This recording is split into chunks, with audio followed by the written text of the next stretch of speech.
And Nolan, like, what would your advice be, I guess, if someone is thinking, how would I weight these things? Or what is, or say you want to say there's a max value of calls. Like, I don't want someone to get credit after they make 80 calls.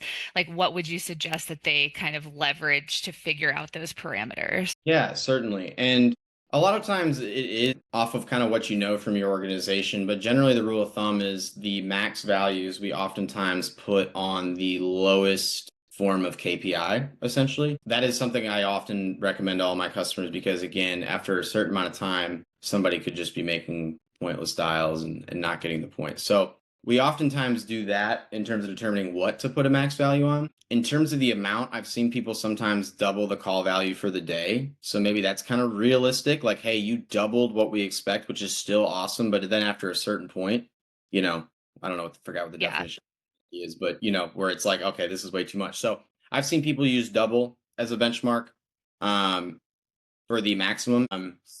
To be quite honest, I've only had a few instances of the minimum, which the minimum is when they can't earn a certain amount of points until Yeah. they hit a number, which kind of sounds good in the sense of like giving a bare like a minimum effort, but sometimes in competitions, we just kind of like to see the points as we go. So I'm getting a little carried away there, but I would say normally double is the max value for the time frame that you're looking at. It's a good reference point to start at.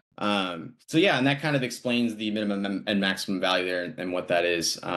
We're ultimately wanting to set the parameters in our competition so that we're influencing the right behaviors at certain points.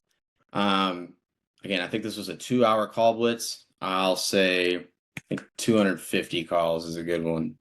Could probably be 200, but That'd be quite the 2 hours. crazy ambition for I us. know, I know. So I'd be curious if someone actually would have hit this.